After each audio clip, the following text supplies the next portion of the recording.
So there's this girl I used to like in school, right? Uh-huh. And then, way back, you can only get to meet with a girl maybe during break or after school. The break time is always short. Right. The best time is after school. Right. So after school, all my guys are with, the girls. And the girl I want, I'll never see her. Right. So, I kept, thinking about where does she go to after school. And then someday one of my guys told me she goes to the choir. And that's the only reason why I went into the choir.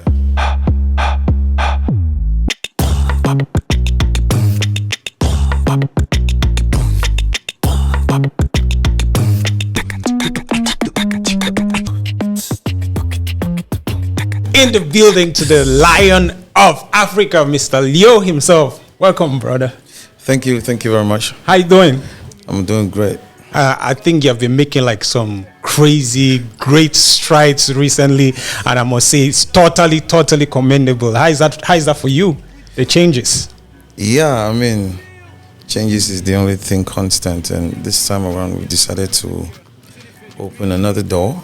Okay. And this is like the foundation we are trying to lay down. So we just have to put in the work and let's see how it goes. Yeah. But I'm very positive. Right, totally. One of the things I'm very curious about, that I think that the fans too are very curious about, is Mr. Leo before the fame.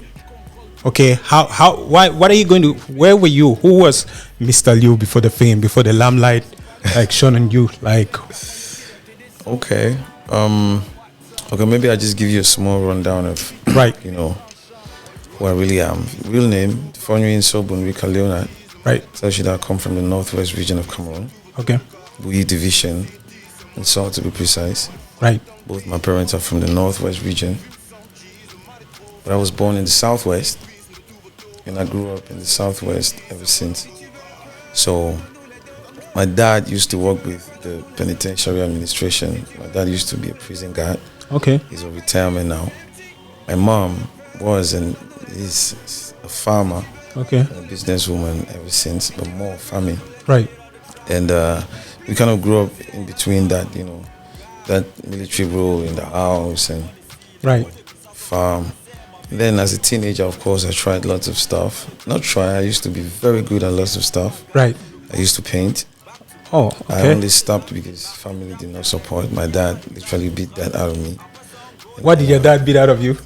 Painting. Oh, for real? Football is the worst. Football is what I want to do. Oh, wow. Yeah, actually. So, that too, my dad beat out of me. Football, like he didn't want to hear about football. Sounds like I remember African when I was I went for this holiday competition at Top Cup. Right. Yeah, the year I went in for, I was actually best defender in my region. And I came back, I told my dad. My dad flogged me like 2 days straight. What? Just to, they call it formatting. And Top Cup was like the big deal for you to be part of it. Yeah, I was invited to the Brazzaville's, school and stuff. Wow. And it never happened. And then street dance, I used to do street dance, theater arts. Before I studied sciences. That's crazy. All my life. Sciences? For real? Yeah, I've been a science student from day one, right up to the university. I think that you're like I studied science because it was kind of African parents. Right. Doctor, engineer. I am the doctor he failed to be. Oh, I get. He wants me to be the doctor he failed. They have this way of seeing, fixing their failure. Exactly, through their kids, right? So they try to fix up your life, but of course they don't mean any bad. They don't mean any harm. Right. They mean well.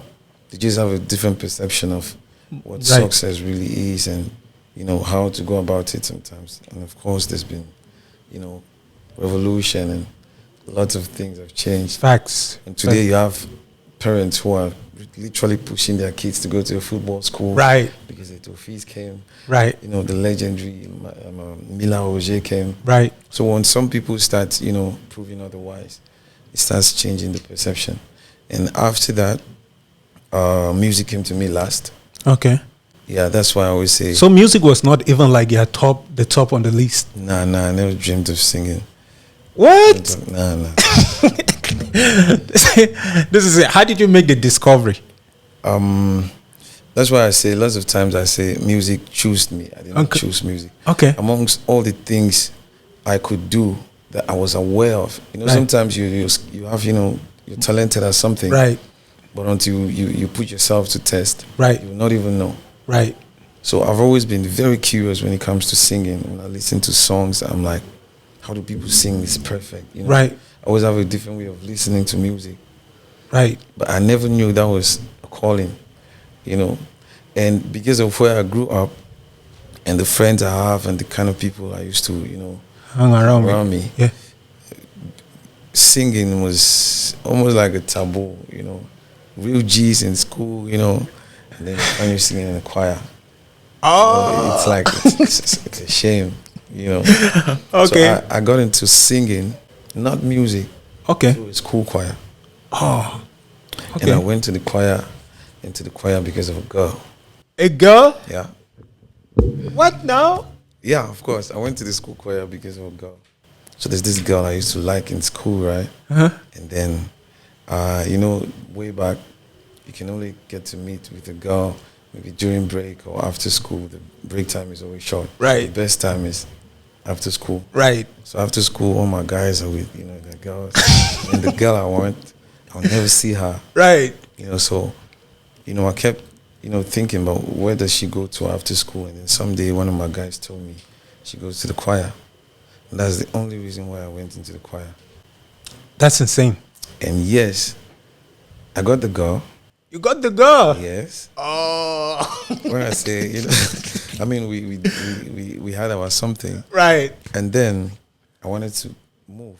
Okay. I mean, that's the only reason why I got into the choir. Choir. So you accomplished the goal. I didn't even want to sing. Back then, it was a shameful thing, Yeah, for kind a of big guys boy to be. Yeah, choir. School prefect and all that, singing in the school choir. Rascal in school, Reggie, So, before getting into the choir, I forgot one thing. It was conditional. Right. If you get in, you don't go out.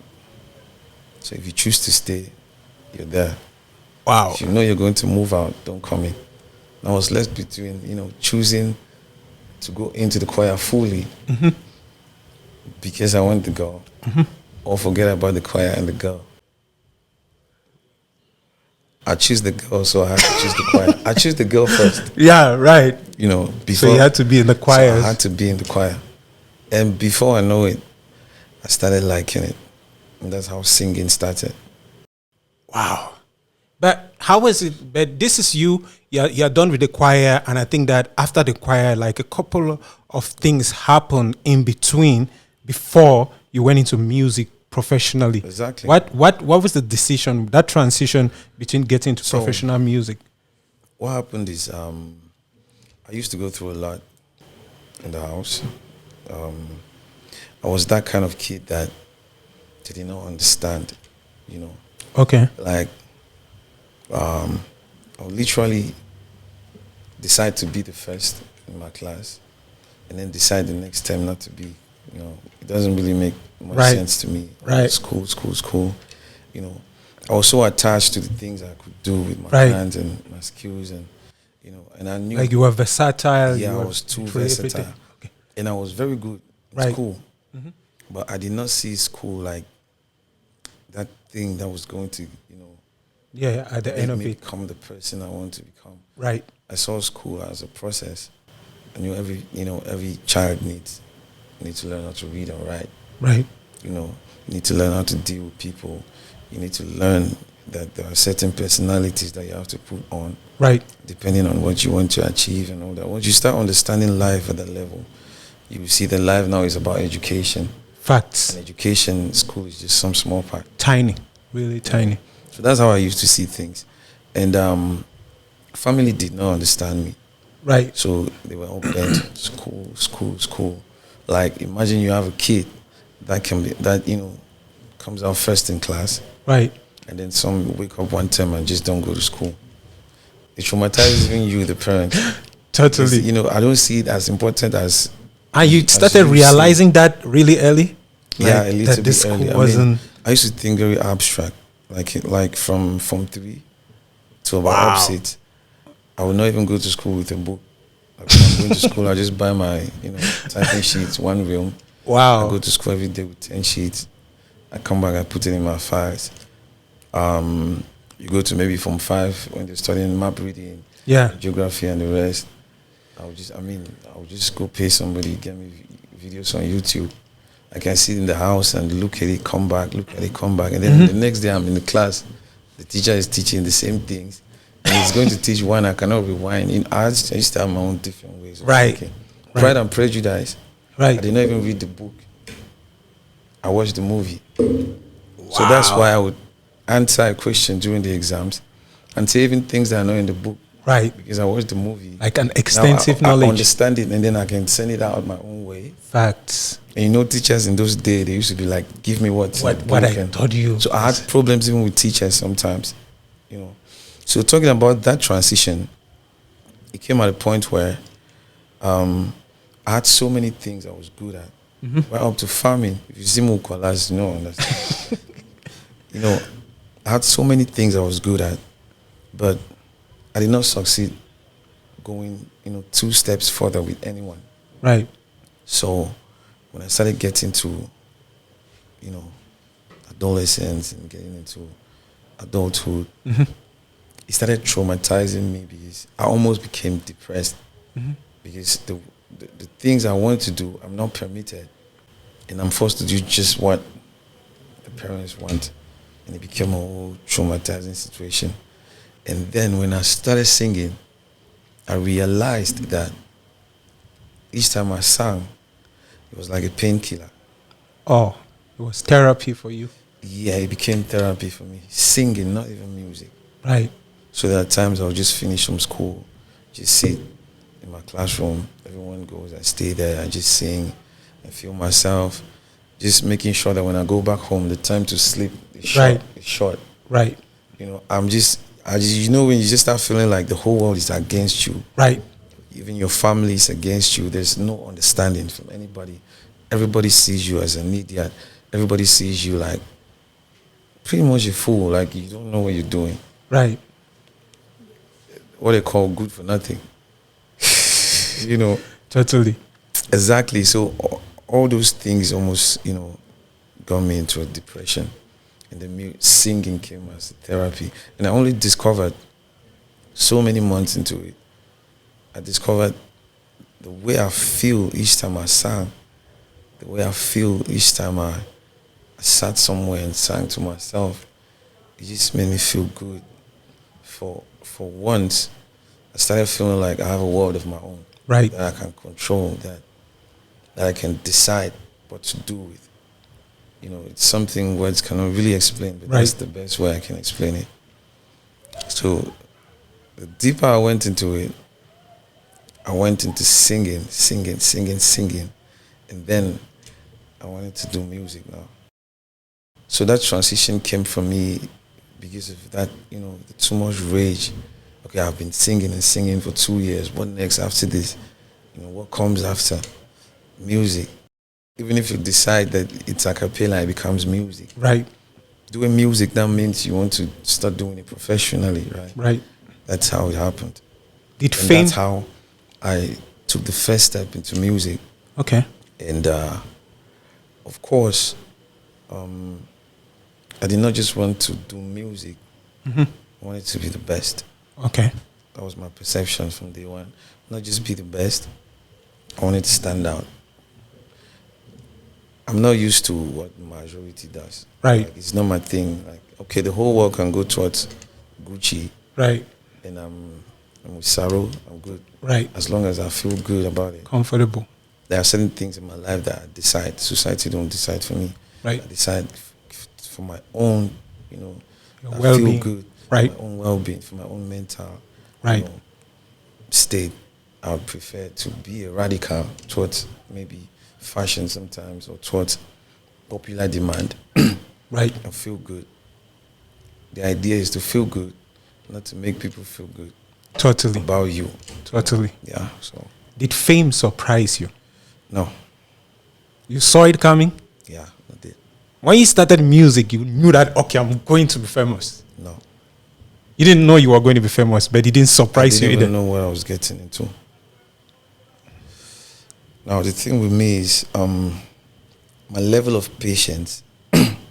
So like I cannot define it. As long as I have a goal Right. and I know I'm putting in the work, I know every day it brings it closer. I don't know when. It could be 1 month, it could be 2 years, it could be 5 years, it could be 10. As long as I believe and know that this thing I'm doing is not taking me the wrong direction.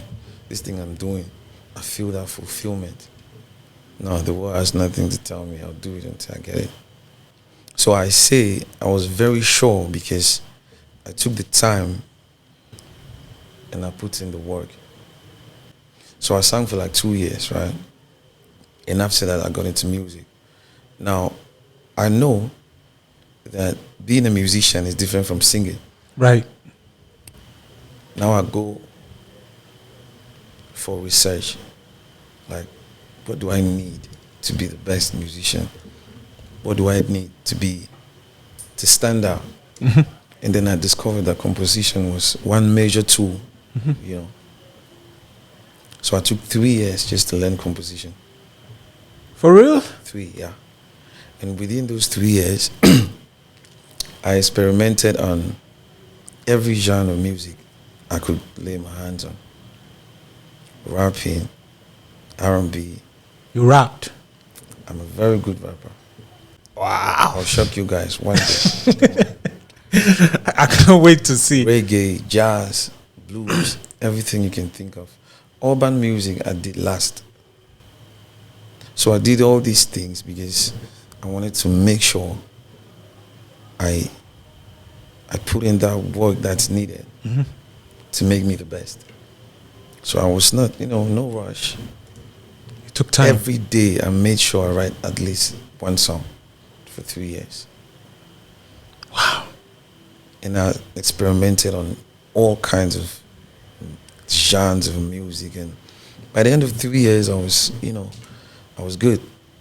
Like I was bubbling inside. Have you listened to Sefo? I did Sefo in 2011. What? Yeah. By 2011, I was that good.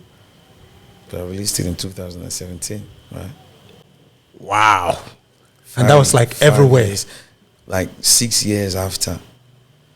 Without mixing it again, without touching the mix or the master, that's what we did in 2011. Wait, that was recorded in 2011? 2011, mixed and mastered in 2011, and then released in 2017. Why? Because I was that good, but I was not satisfied with that. I wanted more. Wow. I knew that if I release a song like say 4, it would be like every other dance hall song. Right. You waited for the time. Not just wait. I walked towards it. I said after the 3 years, I was ready. I had already done like a couple of really good songs, but my main issue was I had worked on lots of stuff. I used music from very, old and big legends, from Fela Kuti to Bob Marley to R. Kelly to Lema, Garu, Come to Makosa, Manu Dibango, Rishabona, Sambende, Bendeka, all those. Like I worked on all their songs and I was really good. But when I sat down, even when everyone told me it was time to go out, I still did not feel right about it because I discovered I had all these people, a chunk of all of them in me, but I had not found me. I had not found my star.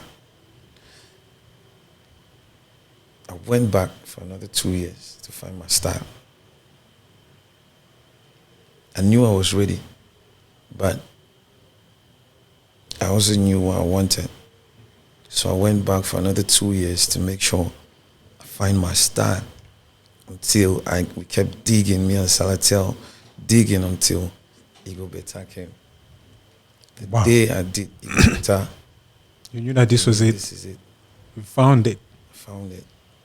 I found my style. I found my thing. I found This was a And I put different sound it was a different sound.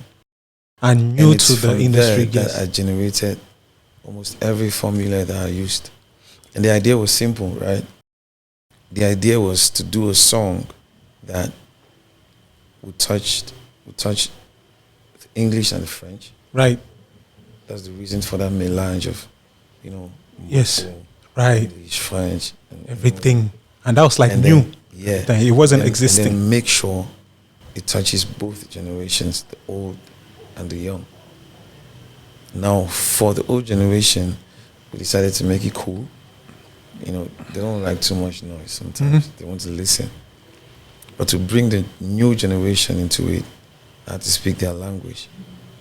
The Mboko, French, Pidgin, English, that blend is their language. Right. The music now, you know, just to realize after we released that even the young generation, you know, they love to dance, but they also love to listen to good music. Facts.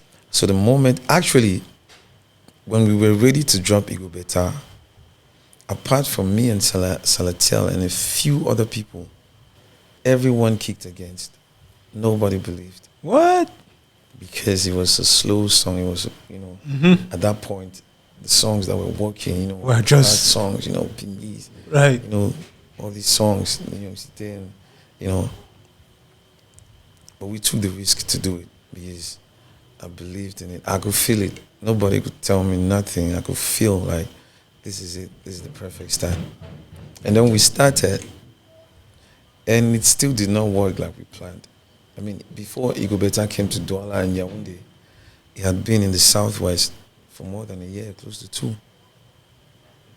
Wow. So you see how traumatizing it can be. Right. I had quit my job. I had stopped the business I was doing because I knew, okay, the moment people started, you know, vibing to it, I knew this was it. I stopped every other thing I was doing because of branding. I That's needed to fate. brand. Yeah, just all I had was my talent, my skills, and faith. Wow. That's all I had. And I went for it. I think that there's no way that we could talk about your music. I know there's a new sound now, which I'm going to talk about the last, but before we go to that, there's no way that we can talk about you without mentioning Alpha Beta Records. You were in Alpha Beta Records. I mean, we saw all of the strides, the move that you made, international tours. You were like one of the first Cameroonian urban artists that was just, you know, hitting tours, international tours, going left and right and stuff. And we thought like there was still more coming. And then in 2019, you announced your separation from the label. Yeah. But however, one thing that the internet doesn't know for sure was if this was an amicable separation or there was like a friction that happened while in the label. Anyway, anytime somebody talks about Salatel, especially when I'm around, of course, I'm not saying that to you, but most of the time I tell them, shut up.